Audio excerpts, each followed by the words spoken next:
Welcome to this Ubuntu Project video facilitated by Zentertainment Enterprises. Be sure to like and subscribe if you learned something new. Now, onto the video. Okay, good morning, ladies. So everybody that's been tuning in this for this May series of Mental Health Awareness Month with the Ubuntu Project. This is our Thursday talk series with me, Melissa Cavanaugh. I've been talking for the past couple weeks about addiction and what it is, what it's not, my history and my story with addiction. I talked about my book a couple of weeks ago, the book that I published, talking about my story with my mom and losing her to the battle of addiction. And then this week, I'm really, really excited to have my two business partners. They are business partners in our practice counseling and recovery guidance, which is in Lafayette, Louisiana. I've talked a little bit about that in the past. And Rebekah Daugereaux, hello, and Hi. Jessica Gibson. Hello. They are here today to help me have a discussion and teach everyone about the disease and model of addiction. So, a lot of times there's this misconception about what addiction is and what it's not. And one of the things that when we started this practice, which will be 5 years ago, this year, one of the things that we talked about was making sure that everyone that stepped foot in our practice and worked for our practice understood the difference, and that they wouldn't have a conversation with a client one day and say something along the lines of like, why don't they just stop? And why don't they just stop drinking? They can just make the choice, because the reality is it's not a choice. It's an illness. And so along those lines and along that path, Rebekah did this really, really great presentation once that even opened my eyes to what addiction is and isn't. And so that's what we're going to kind of present today and just talk about it. So before we start, is there anything that you wanted to add, Becca or Jess?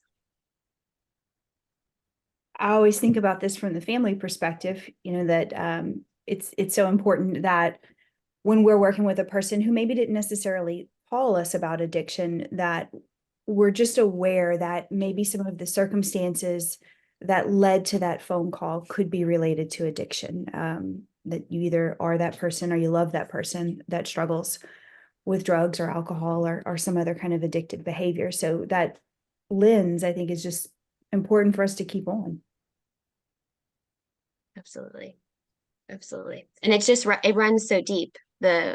We see it all the time, and I know that we're all mental health counselors, and so and we see it in families even whenever we're not looking for it, and it just kind of pops out, and so it is so important to know what it is and what it's not.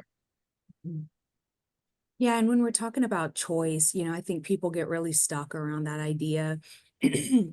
And it can be a really polarizing discussion for some. And one of the things I like to emphasize to families is that it always started with a choice, right? Like you had to choose to expose your body to it was with at least with substances specifically, I'll say. You had to drink alcohol to become an alcoholic, you have to use drugs to become addicted to drugs. However, what I think a lot of people don't realize is that typically by the time they get to us as addiction professionals or into a treatment setting of some kind, that choice, there is no longer a choice present. And a big part of the treatment process is giving those choices back to them, but that's very much a process, and they have to be separated from the substance in order to do that. And that's the piece that I think families a lot of times can't see in the beginning or on the front end of that. And they're like, well, why don't they just stop? And at that point, that choice is no longer available to them. It was when they were a teenager and they first started, experimenting. Yes, it was a choice then. But usually by the time there's really a problem, there's no longer a choice. And I think families have a really hard time understanding how that works. Yeah, absolutely. And I think I'm going to go ahead while we are talking to share my screen if I can figure it out. Hmm, It's tricky. I know. And if I can't, it's okay. I can always upload the pieces of the chat that or pieces of the picture that I wanted to share. a little bit later. It looks like I might not be able to while we're recording, but that's okay. Um, I'm just going to go ahead and kind of talk us through it and ask some questions to Jess and Becca to kind of get us there. So one of the things that we've seen in when we're doing these presentations and talking about the disease model of addiction is first we have to start with the definition of addiction, right? So this is one of the classic definitions, I think from the ASAM definition of definitions. And so addiction is a primary chronic disease of the brain reward, motivation, memory, and related circuitry. Dysfunction in these circuits leads to characteristics, biological, physiological, social, and spiritual manifestations. This is reflected in an individual's pathologically pursuing reward and or relief by the substance use. So that's something that's really, really important to remember. And so when we talk about the disease, Becca, can you go into how you explain a disease and how it functions? So I know that there has to be an organ, and so we're going to start there. And you guys, I will upload a document with some handouts of the pictures of this, so it makes a little bit more sense after the fact. Yeah, of course. And I'll try to keep this more concise, but I always tell people that, you know, the American Medical Association defines a disease very broadly as there's an identified organ, that organ has a defect, and due to that defect, there are then symptoms. And the comparison we like to use in the addiction community a lot is diabetes. And so we talk about diabetes in the sense of like the organ we're talking about is the pancreas. The pancreas is defective in the sense that it's usually not producing insulin well, either none at all or not in appropriate amounts for that system or whatever that looks like, that it's not working properly. And due to that defect, the diabetic has symptoms, right? And those are all the symptoms we know of diabetes, whether that's blood sugar issues, you know, circulation problems, neuropathy, eyesight issues, difficulty healing, all these types of things, right? So it's a clear cut like organ, it's not working well because of that. Here's the symptoms. And we define that as a disease. And I like to tell people, use that example because no one's arguing whether or not diabetes is a disease, right? That's just like a general accepted fact. Where when we talk about addiction, we're really looking at the exact same process. It just looks different because so much of the symptoms of addiction are behavioral in nature instead of being like cellular in nature or having a bodily response, even though they do have bodily responses too, but it's not as clear cut. And so of course, the organ we're talking about is the biggest, most complicated one, not biggest necessarily, but like as far as complex, our brain, right? And then that brain is defected in the sense that the midbrain, which is part of that instinctual department of our brain back here in the primitive brain, it becomes hijacked through consistent and chronic substance use. And then because of that hijacking of the midbrain, you'll see addicts exhibit symptoms. And those symptoms are all that behavior that you see from addicts that often is pathological seeking of their substance. Yes, that's the obvious one. But there's all these other behavioral symptoms that come with it as far as the way it impacts their mood, their relationships, their ability to make decisions, their ability to connect with themselves and others, and all kinds of ways that addiction ultimately manifests for someone and hijacks not only their body, but their life as well. And so that looks more complicated because again, it's more behavioral in nature. I always make the joke, like, I can't take a slice of somebody and put it under a microscope and be like, oh, addict, got one, you know, like it doesn't work that way. It's far more complex, because it's a system of behaviors that ultimately makes up how we define it. Yeah, absolutely. And I think that something that we have talked about and something that is important to talk about is the factors that contribute to addiction too.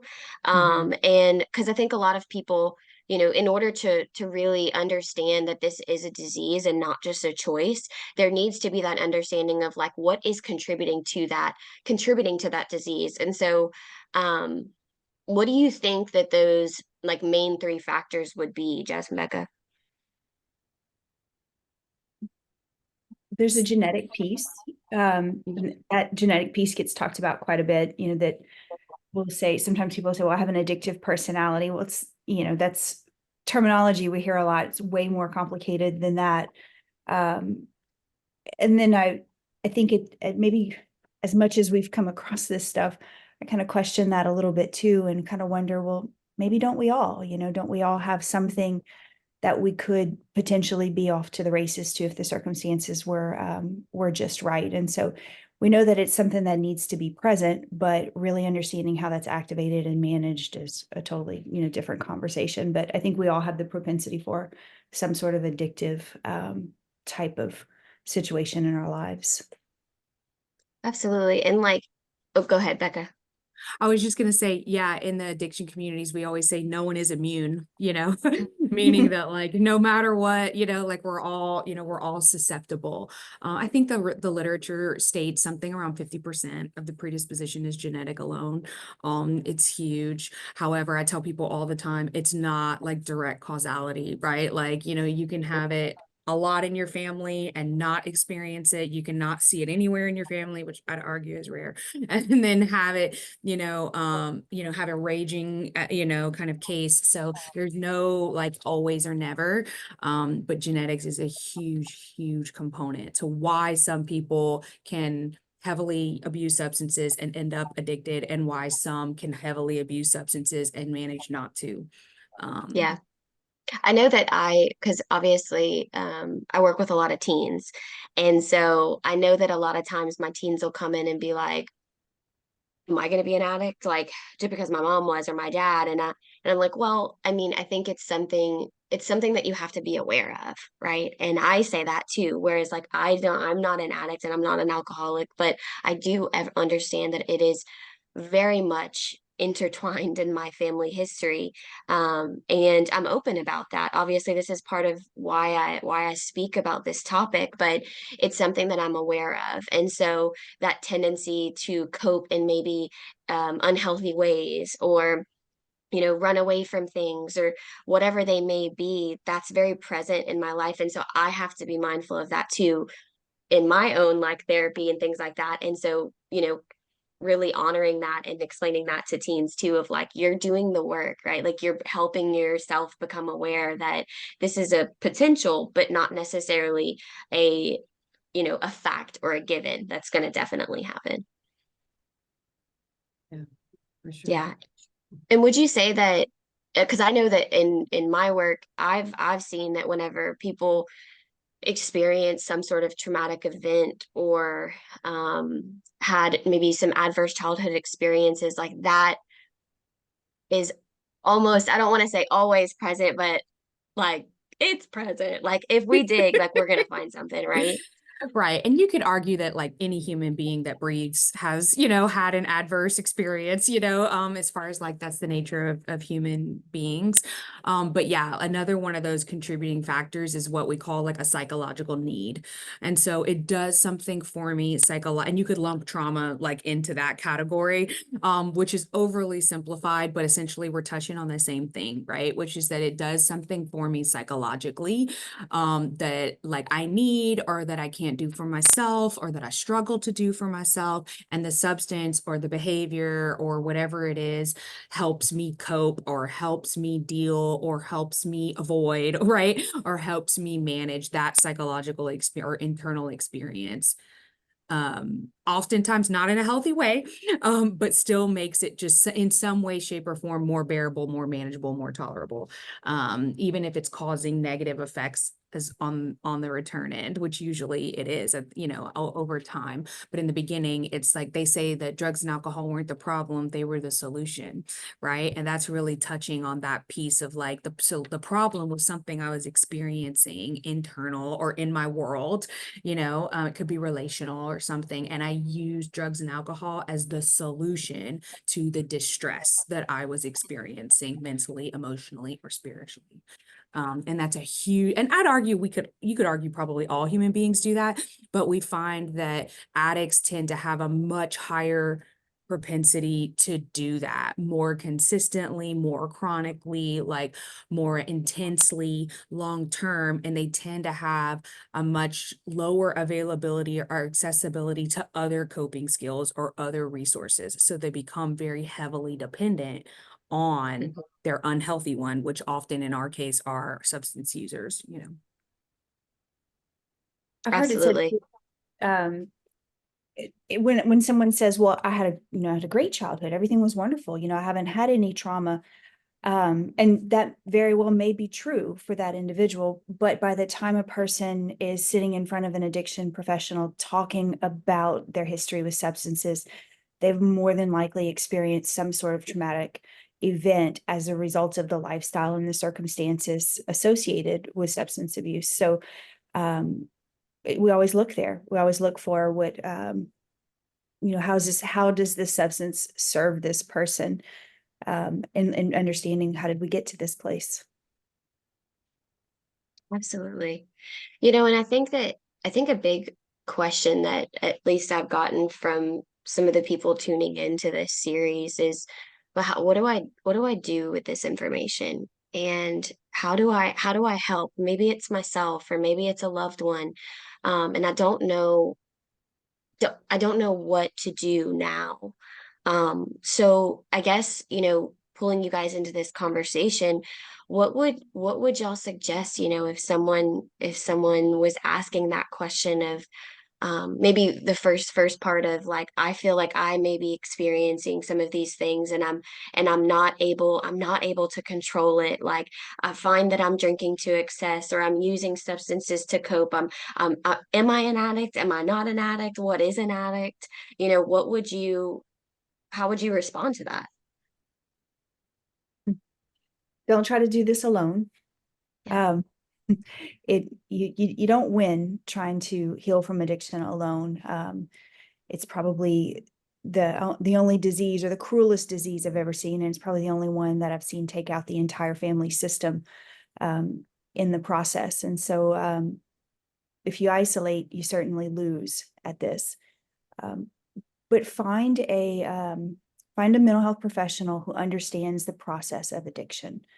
Um, we're all exposed to that information in school, and we all choose different paths with our career, and we tend to focus on different things, and find someone who has focused on it and understands what it is and what it's not, um, to help you evaluate and figure out what level of care do I best need to address this situation. Yeah, I agree. I was gonna say, seek support, definitely. And often, your friends won't cut it, not because they don't love you or support you, but because they don't understand what you're dealing with. Not truly, not in a way that will be beneficial and helpful for you in the long run. And so if it's personal, definitely, like Jess said, like find someone who specializes in addiction specifically because it is so nuanced. And if it's a family member or a loved one, I would suggest if it's safe to do so, express your concerns. I think one of the things we see the most, you can't force them, like that ultimately they have to be ready to face things on their own. But sometimes we can get there maybe faster or more directly when enough of the surrounding system is saying, hey, something's up. Like we know something's not right. We know you're not okay, or this is affecting me and this is how. I think with families, one of the really big mistakes they sometimes make is kind of, turning a blind eye, not being afraid to talk about the elephant in the room. And I Mhm. understand, that's why I explicitly said when it's safe to do When so, it's because safe. there are certainly circumstances where it is not, and I am definitely not endorsing that anyone put themselves or others at risk in order to confront this thing, because sometimes that is the case. But if it's safe to do so, to really to call a spade and name what you see in a loving, you can do that in a loving, caring way. I'm worried about you. I'm concerned. This is what I'm seeing. This is what I'm scared of happening. This is what this is like for me. Because often in my experience, that's one of the biggest ways that we get, and in most interventions, like that's often how we get them in, is because the Mhm. people they love most are willing to get really honest about how much it's affecting them. Mhm. Yeah, Yeah, definitely name it. The phrase that I heard in the Al-Anon community that just really stuck with me was, I've noticed, and I name what you've noticed. It may be that the person is missing appointments or seems to be very anxious. Hey, I noticed you seem pretty anxious today. How can I support you?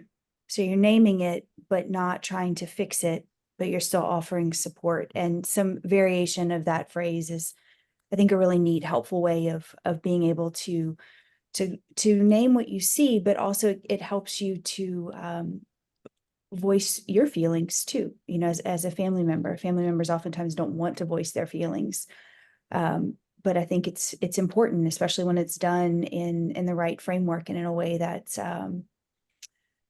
not falling under that codependent umbrella, which can be, you know, a whole nother discussion about what that is.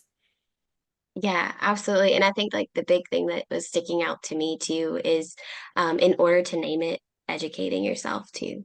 Mhm. Which is like what this is for, right? Like this is why we are in our practice is so passionate about breaking the stigma that is addiction and talking about addiction.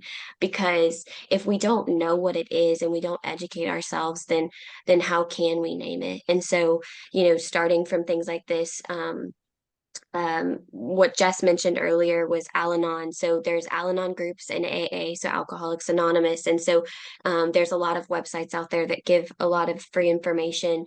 And so finding things like that to be able to educate yourself on what it is and what it's not, and reaching out to us. I know that my email is available.